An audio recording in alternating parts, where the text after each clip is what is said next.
Welcome back to Innovating Education, the podcast dedicated to solution-driven conversations that are shaping the future of learning. I'm your host, Dr. Riley Williams, and today we're diving into, in my opinion, the most pressing issue in modern education: artificial intelligence and ethics in the classroom. Guys, AI is here to stay. It's reshaping our classrooms, our curriculum, and our communication. But how do we ensure that we're using it responsibly? How do we protect student privacy? How can we prevent algorithmic bias from harming our students? And what role do human educators play in AI-driven world? To help us unpack these complex questions, I am honored to welcome Rebecca Boltsma, an AI ethics and education strategist who specializes in making AI practical, ethical, and people-centered. Rebecca is the Chief Innovation Officer at Amplify and Elevate Innovation, where she helps organizations develop human-focused AI strategies. She's an AI strategic advisor for K through 12, ed tech, and nonprofits, helping educators and policymakers implement AI responsibly. And if that's not enough, she contributes to Canada's Digital Governance Standards Institute, where she helps shape AI policy. Her mission: to bridge the gap between AI innovation and real world ethical implementation. Rebecca, welcome to the show.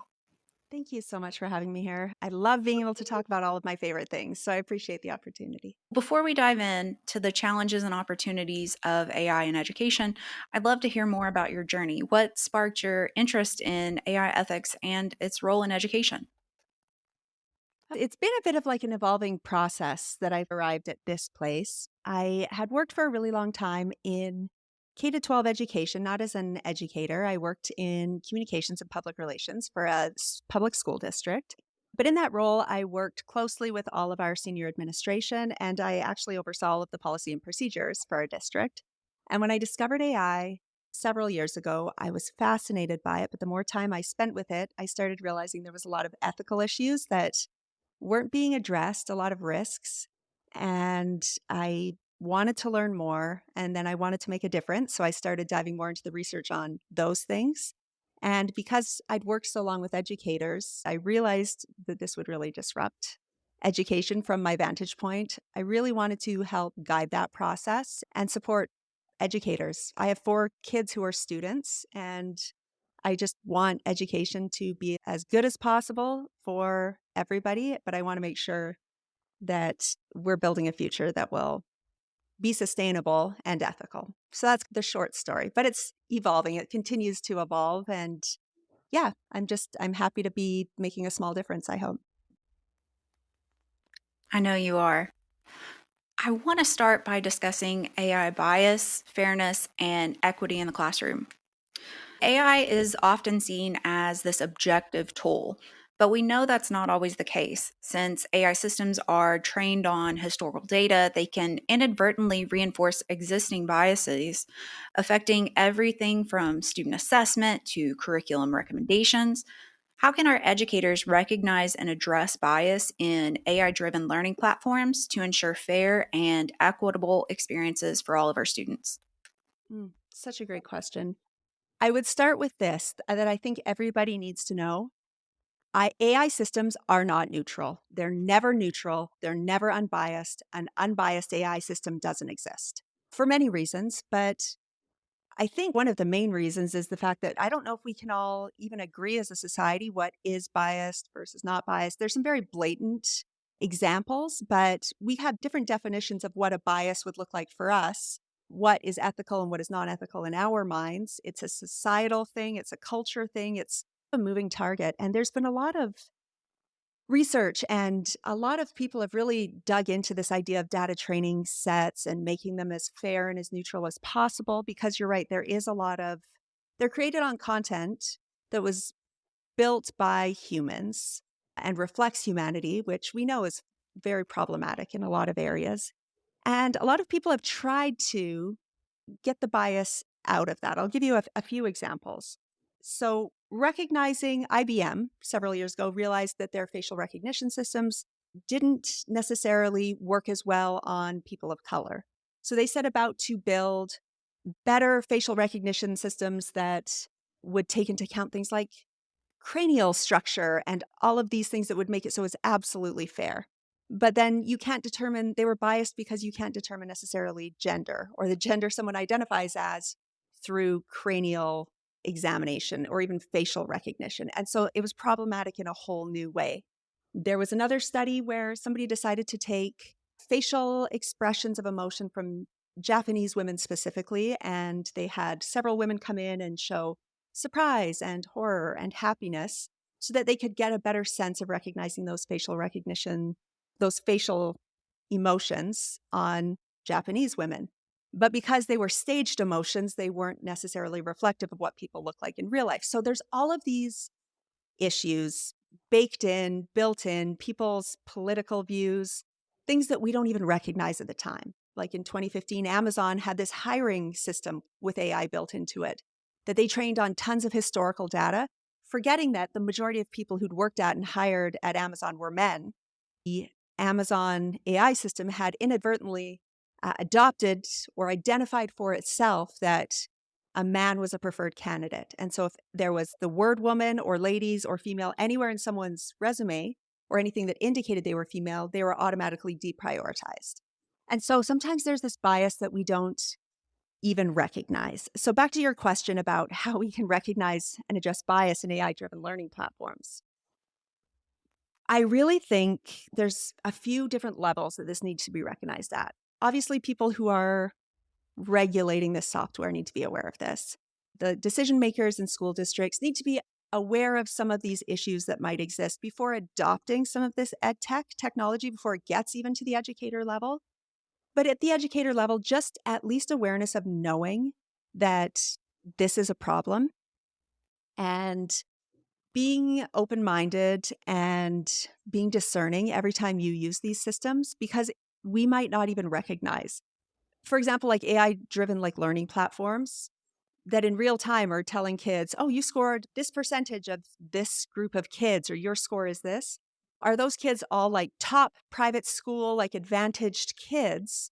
And now you feel bad about yourself because their only data training pool was here, but the best access that you have is here, scoring kids against each other. It's not really fair. If you are using an AI image generator to generate images, like in a classroom setting, you have to know that anytime you try and generate a successful lawyer or doctor, it's probably going to be a man. It's probably just being able to recognize that AI is taking the average of a lot of things and just giving you an average and a historical average. And it's not always going to be accurate or reflective of what current definitions of fairness and accuracy are. So I guess the short story is, it always is right now, is that human in the loop and thinking critically about every output at the teacher level, but decision makers having to have a really good sense of awareness and understanding and asking important questions about the tools they're adopting to be used in schools and what the potential issues might be. So, AI can process vast amount of data very quickly, but it lacks the human judgment, empathy, and contextual understanding. This is especially important in education where teachers play a critical role in assessing students' unique needs and abilities. How can schools strike the right balance between using AI for efficiency while ensuring that human oversight prevents these bias and unfair outcomes? Mm. This is the challenge, right? Finding that sweet spot. And that's why we need to go in with our eyes wide open. There's very specific things that need to always stay human. And especially in education, I think if you and I think back to the teacher or the educator who had the most impact on our lives, it wasn't because they were just so efficient at marking our exams or they just had like the neatest lesson plans that were so well organized. It was because they had time to sit, spend time with us, or face to face, they impacted us in a way that like really changed our lives, in my case anyway. So I really think we need to be looking, whether in education or not, everybody has a job that is basically a basket full of individual tasks that we do every day. Your basket is different than my basket. Even teachers, every teacher's basket looks a little bit different. And I think we need to pick up an item out of that basket and be like, is this something that needs to be absolutely human? What will be the pros and cons of me outsourcing this thing to an AI model? And will it impact any of the human relationships that I value? And really, kind of on a case by case basis, obviously, there's things where it won't matter necessarily if AI helps you with this thing. But I think the goal, especially in education, should be outsourcing those things that then give you more time to sit and look in kids' faces or make a difference and sit and be present and human with people. And really, that's going to look different for everybody. But I think all teachers want, the teachers I know, the teachers I'm friends with, the teachers I work with, is just like more time to engage with students and make a difference in their lives. And so some of those things, if we can outsource to help us, I think that's good. But there are some things that seem innocent at first. I know grading is a huge time suck for a lot of educators, but there's a lot of risk with handing off something like grading or marking to an AI. For example, we don't know what it's going to prioritize or deprioritize in answers because we can't look under the hood and be like, how are you going to grade this? Or why did you assign this grade versus this grade? And you get to know students a lot through the grading process. So that might be something we keep to help us better understand students, also to know and understand where kids are at. Humans are biased too. Like we have our own set of bias and ways that we can be unfair without even knowing it. So I wish there was a black and white answer. Really, when it comes to anything ethical related in AI or anything, the answer really is taking a critical approach and analyzing the pros and the cons and recognizing that it's messy. But I think anytime something can be human, it should be. And I don't think having any hard or fast rules helps anyone. This may be a situation today that AI can't do, but tomorrow AI may be able to help with that with human oversight. And as long as we're constantly evaluating that impact of AI that we're using and how it's impacting people, it's just going to have to be an ongoing process. I know that's a cop out answer, but Oh, no, it's perfect. So you've already spoken on this, how access to power tools is not going to be equal across all schools and communities. Our wealthier districts often have these more advanced AI-driven learning tools, while our underfunded schools can struggle to keep up, further widening this educational disparity. How do we ensure that AI doesn't widen the digital divide? And what steps can schools or policymakers take to make AI driven learning more equitable? such a good question. And there's a lot of different things to think about here. I don't know if you've heard the hype that's going on about DeepSeek over the last several weeks. DeepSeek is a Chinese based company that came out with a really powerful AI model, large language model, similar to ChatGPT. And they were able to train it and release it for millions of dollars less than any of our Western AI companies. The narrative has been these are millions of dollars to train, we're investing all this money. And then DeepSeek came out and said, hey, we did this for a lot cheaper. What that did is it's forced every AI company to suddenly offer everything for much cheaper. And the reason I bring that up with this question is shortly after the DeepSeek thing came out, OpenAI announced new versions of their ChatGPT model. Basically, they're going to have free access to really powerful AI tools for free for everybody. And so, as this technology becomes more out there, the prices are going to be driven down, which means more people will have access, which is great. But that also leads to how do we make sure everybody knows how to use these tools and that there's equitable ways that people are trained and know what these tools are capable of? Because that's something that we see a lot, right? This divide between people who understand the technology and people who don't. Even if everyone has access to it, if you don't know how to use it, it's not helpful for you. So I think it's a complicated problem. I wonder if in the future, right now we're like, oh, it's not fair that some groups are going to have way better access to AI than others. But I wonder if in the future, having more access to humans, oh, our whole school is all like AI tutors, but you get actual real people in your school. That's going to be the more valuable currency as that becomes more scarce. So that'll be interesting. But I really, and one of my core kind of beliefs is that knowledge is power when it comes to AI. And so it may not be a matter of do you have the latest, fanciest AI tools because everybody should have access to that. It's going to be knowing how to use them. And so I think we're going to need widespread AI literacy initiatives like at every level so that people know how to harness this technology. I don't think it'll be a matter of is it available? I think it'll be a matter of do you know how to leverage it efficiently? And so I think that needs to be a focus of AI initiatives in education and maybe even from the government to make sure that people have access to education, and that will drive equitable AI thought processes and futures. And there'll need to be funding to help schools get this education. I think we're going to need to make sure everybody has the skills that they need. Makes sense. Because access is just one piece of the puzzle. Even in schools that have embraced AI, there's another critical issue at play, which is privacy. We've already seen cases where AI tools have leaked sensitive information due to vulnerabilities in their design. Since education institutions handle large amounts of student data, including attendance, grades, behavioral insights, this makes them particularly vulnerable to security risks. What are the potential dangers of AI data leaks in education, and how can schools strengthen security measures to prevent those breaches?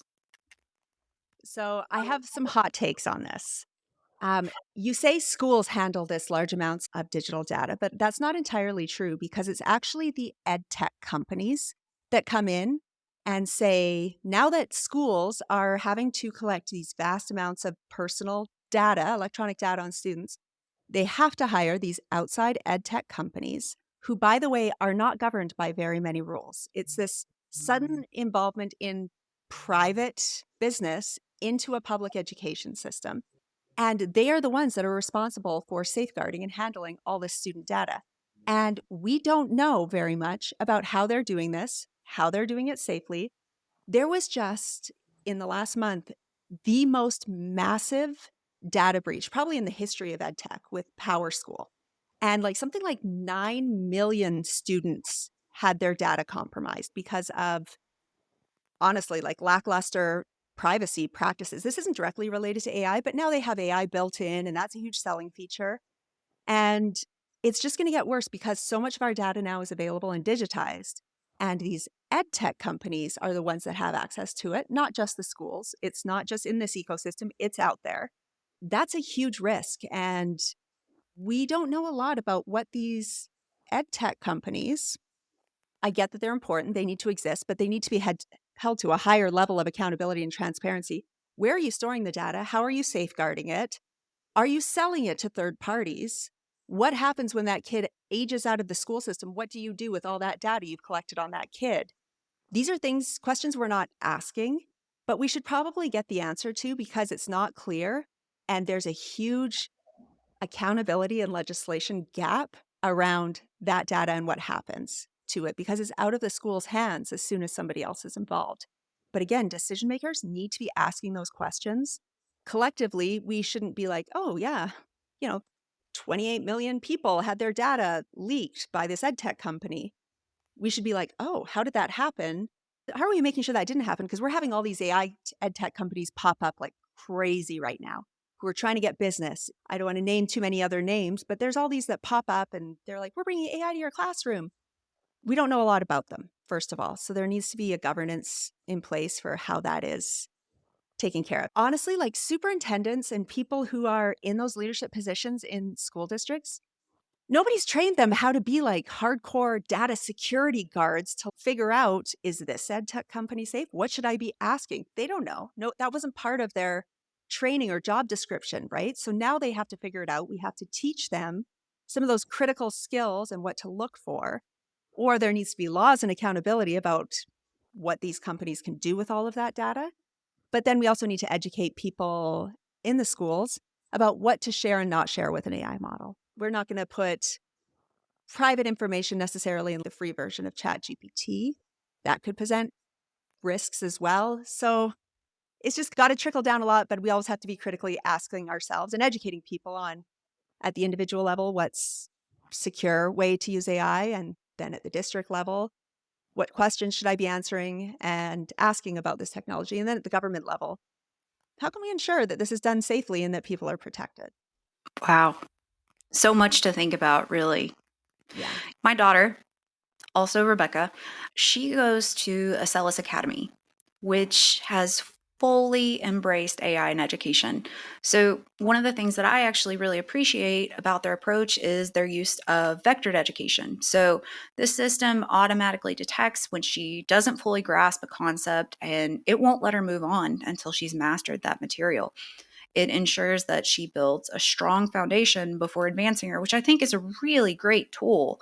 She also has access to this AI powered writing tutor that analyzes her writing and then suggests to her more advanced vocabulary as well as structural improvements in real time. This helps her refine her skills in ways that feel incredibly personalized and then also targeted. But this level of customization, it also raises an important ethical question. So, for AI to offer this kind of personalization, it requires constant data tracking, monitoring how students learn, where they struggle, and how they improve over time. That's where the privacy debate comes in. How much should AI really know about a student?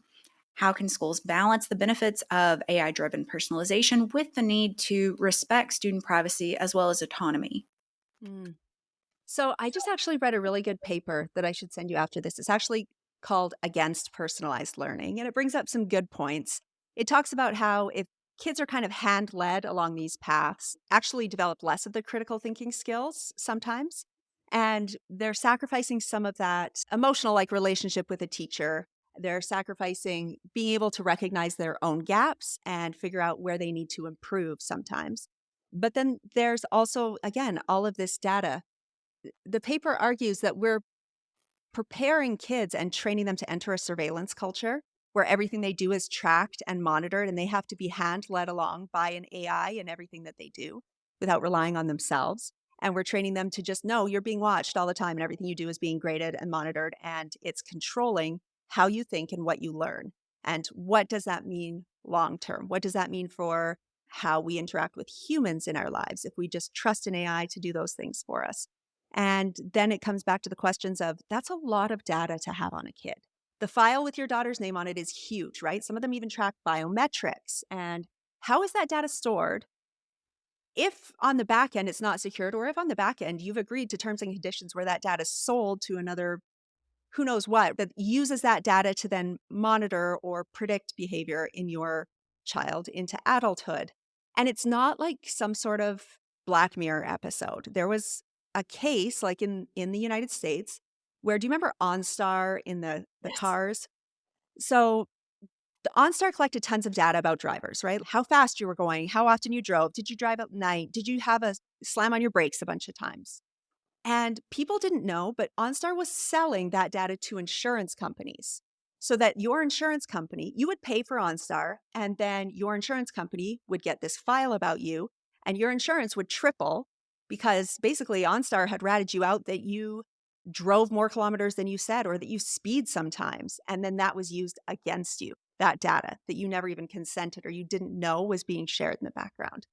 And so I think a lot of people don't think about this. Really, what we have to be thinking about, weighing the pros and cons. Where is this useful? Where might it be harmful? And what does the future look like when we use these kind of strategies to prepare kids for a future? What could the outcomes be? And where is that data stored? What happens to it? Just a lot of questions. I'll send you that article because and you can share it in the show notes. It's actually really, really good. I'm actually doing a very specific course right now at the University of Edinburgh on data personalization and surveillance. And it brings up some very interesting questions about what this type of education might mean for students down the road and education as a whole. So, When you were talking, I couldn't help but thinking about the book 1984, mhm. and I hope that is still your critical 10th grade reading because, like you said, we could be creating this surveillance culture inadvertently. Yeah, absolutely. So, privacy isn't the only AI related challenges that schools need to prepare for. As AI technology advances, we're also seeing a rise in AI generated misinformation as well as deepfakes. The implications for education are really serious, ranging from student targeted harassment to administrators being falsely portrayed in viral content. Mm. This brings me to another critical issue. How can schools protect students from AI generated misinformation and then also help them develop media literacy skills to recognize deepfakes before they spread? Great questions. Oh, these are some of my favorite things to talk about because there's so many layers, right? I think when it comes to spotting deepfakes on the internet, on social media, I think our kids are pretty skeptical and savvy. I think it's more people our age that really struggle, right? Because we didn't grow up in a time where we took media literacy in school or digital literacy because we weren't facing this widespread mis and disinformation problem. We didn't even have social media, right? I don't know how old you are. I'm old enough that I didn't have social media when I was in high school. So I think we need to give some credit to today's generations that they're pretty skeptical about what they see online and they're pretty good at spotting some of that. It's us as adults who worry about it more because we honestly can't tell. But that leads me to, yeah, these companies, these deepfakes are incredible. Like I all the time, I'm like, is this AI when I'm swiping through TikTok? And I like think it is, but I can't quite tell anymore. And that goes back to a broader governance problem where there needs to be some sort of governance or laws in place about if companies are going to develop this, there needs to be some sort of watermarking or something. And some companies are doing that voluntarily, that you can track whether an image is generated by AI, it's embedded in the code of the image. But the reality is, we'll always have bad actors, people who are intentionally using the technology for bad purposes, and they're not going to watermark it. So we'll never know. And that makes it hard. And just like you brought up, it's an unprecedented time in history because this technology, it used to be if you were going to Photoshop and make a fake picture, let's say, Photoshop was freaking expensive and it was hard to use. You had to have a very specific set of skills to be good enough to Photoshop a fake image. Now, the technology is free, it's readily available, it's easy to use. And so, one middle school kid who decides to use one of the hundreds of apps out there that can take a picture of a classmate and systematically take all the clothes off and distribute it as a new deepfake, there's nothing stopping that kid. And that kid could have hundreds of victims in one day. And so that's something to really be aware of. I don't necessarily have a good solution to that problem because there's a lot of people who are victims of this deepfake revenge porn or new deepfakes that are distributed and unfairly obviously targets women and people of color. And they're trying to figure out ways to stop it. Taylor Swift was a target of this last year, and it circulated all over Twitter. And finally, Twitter had to make it so you couldn't search Taylor Swift's name. But they're not going to do that for you or I. So it's a major issue for kids, for everybody. For administrators, it's even worse. There's been lots of stories where a school principal, a school superintendent, someone has deepfaked them and done or said horrible things that broke trust with the community before it was even realized that that wasn't them. And yeah, we can have all the media literacy and digital literacy skills we want, but that doesn't really prevent people from being a victim. From like a organizational standpoint, it's really important that you proactively build trust with your community, let them know that if you see something that's not on our official owned channels, question it. And it's a hard problem to solve. I wish I had a solution for the people who are victims of this kind of technology and some of the terrible things that can happen. I don't know if I have a good solution. There needs to be really strict consequences in place. And there's nothing stopping anyone from taking this podcast we're doing right now and making a deep fake of me saying or doing something with my own voice that looks real and convincing that I would never do. And it's one of the really scary realities of this technology. I don't have a good solution other than thinking maybe about, especially when it comes to kids. You grew up in the Facebook era where we have millions of pictures of our kids on Facebook, like that we shared with our friends and families back when that's all social media was.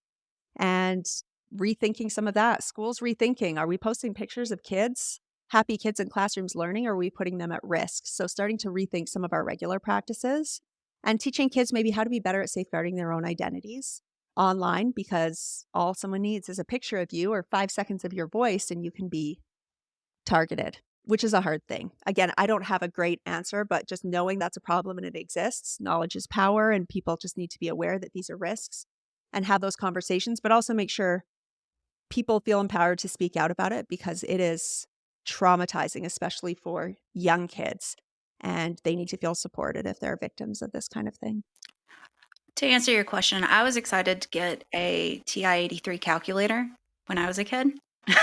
Yeah, it's a different world.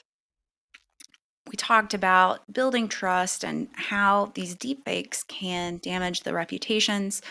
Um, what can school administrators do so that if they do become a target of a deepfake attack, how can we prepare them for those situations before they happen? Mm.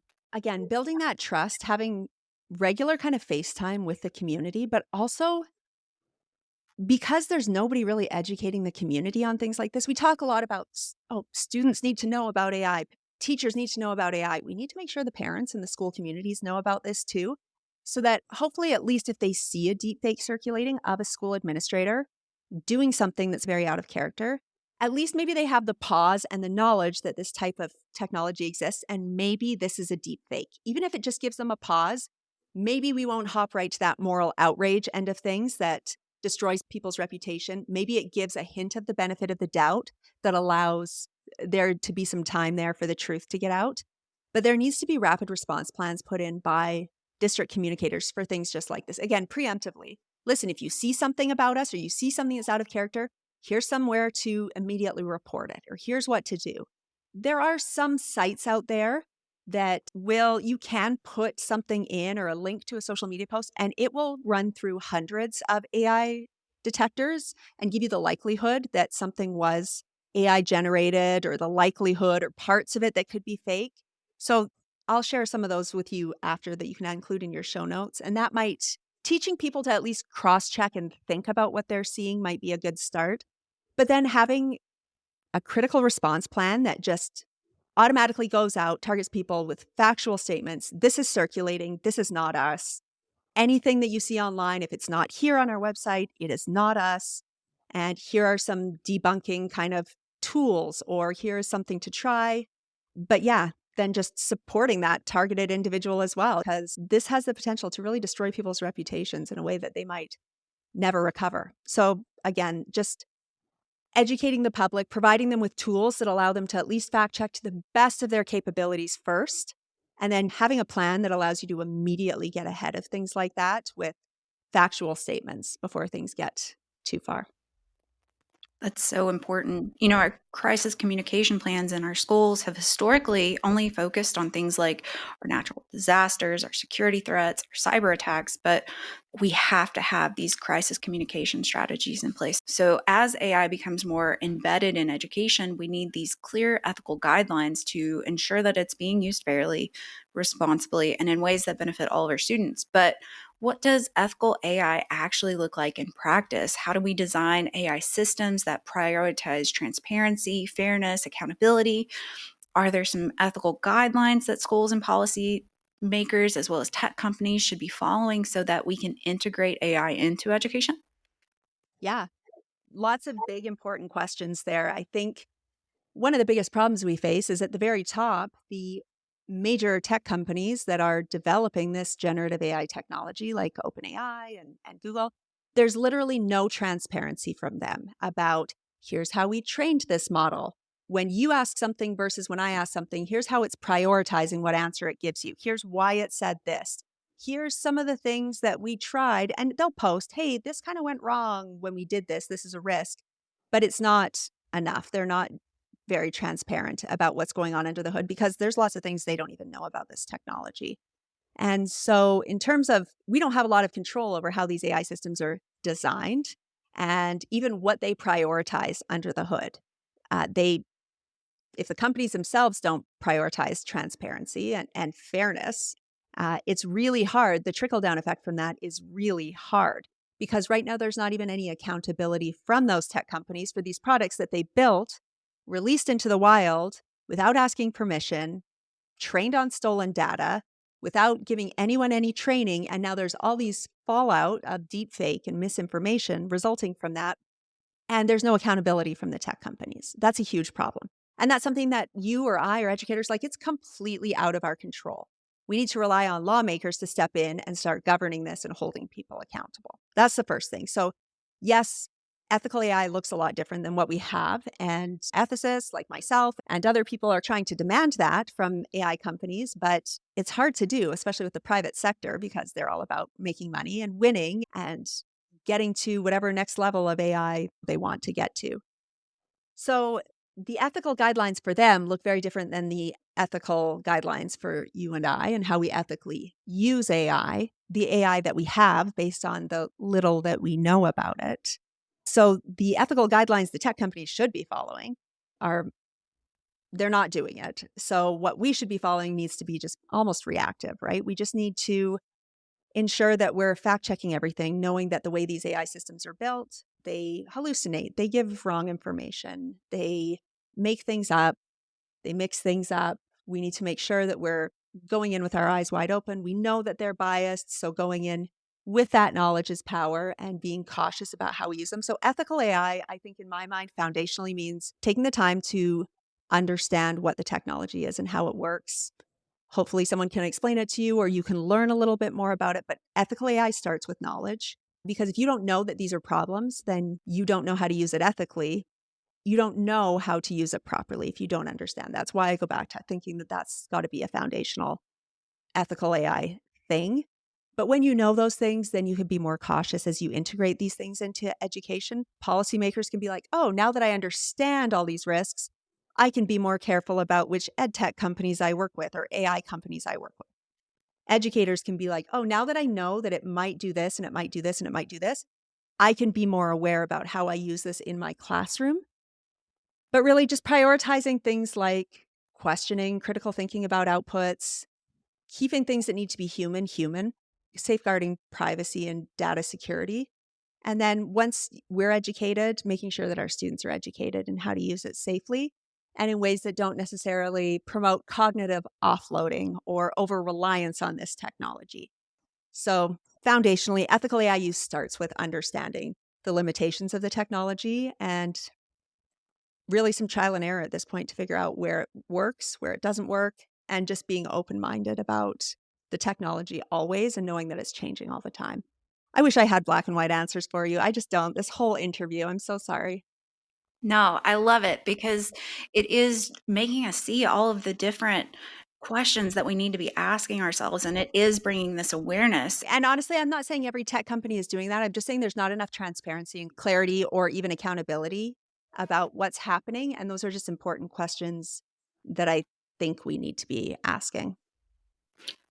That's really what I appreciated about your Oreo method, which I know is not a topic that we're discussing today, but it is fantastic. So, you're involved in these two incredible international AI ethics competitions for students happening early this spring in 2025. Can you tell us a little bit more about them and why our educators need to get their students involved? Sure. And I wish I could say I was helping with the organizing or the initiatives. I really I'm just helping with some of the judging because it's something that I'm super passionate about. But the first one is called the TK Ethics Global Olympiad, and it's a speech competition for kids in grades 6 to 12 and just helping them to think more critically and philosophically about AI ethics. And so it is worldwide. It's March 1st. I have some information on my LinkedIn. We can share the information in your show notes if you want. And then the second is the Global AI Debate, and it's actually powered by UC Berkeley. And there's a couple of different ways kids can get involved there. It's for students aged 8 to 22. And the first is an essay and debate, and they can write and rebut and engage in live debates judged by experts from MIT, UC Berkeley, OpenAI. And then there's a public speaking track, so kids can deliver recorded speeches about AI's role in society. I really feel optimistic about the future when I think about the students who've grown up with technology, who have grown up skeptical about what they see online from day one, like we haven't. And they really are like a fully integrated technology generation. And I think that I do really feel strongly that when we properly leverage AI and all the great things it can do that we can't do, and combine it with all the great human things we do together, we can build great new things and come up with solutions we couldn't alone. And so I just think it's really important if we get kids thinking about these ethical aspects early and they're already integrated with this incredible technology because it really is amazing technology, life altering, world altering. brilliant technologies, things of the future that I never imagined I'd see in my lifetime. If we can combine the best of both of those things, I am optimistic about the future. I really am. And so seeing this investment in students and seeing them step up and think about these things gives me hope. The only thing I had to worry about when I was a kid was Cliff Notes, and the teachers just said, don't do it. I know. It's just and wild to me how different the world is, but they're going to be more ready for it than we are. And so a lot of the problems we're worried about now are problems based on our lack of understanding. And I don't think that they're in that same place. I do feel hopeful. So before we wrap up, I like to ask every guest one final question. If there was one thing that you'd like educators to take away from this conversation about AI and ethics, what would it be? I think that I would want educators to not be fearful about the future. I think when we think about the things that matter most in education and the things that matter to us, it was that one-on-one human connection. And I think that is going to be more valued than ever. I don't think AI can ever replace that. But I do want educators to feel empowered to learn about these tools, leverage them, and lean in to what's happening instead of trying to block it. I would really want educators to know that, to me, AI ethics means learning how to use this technology ethically instead of blocking it altogether. And we see a lot of that. And I understand that it's fear-based, but I think there's so much to be gained by leaning in, leveraging the technology, not from a place of fear, but from a place of empowerment, and helping to shape the next generation and prepare them for the world that they are entering, not necessarily the world we grew up in. That would be my message. That's fantastic. This has been just an amazing discussion. I know that you've given our listeners so much to think about. You've given me so much to think about. So, for those who do want to connect with you to learn more about your work, where can they reach out to you?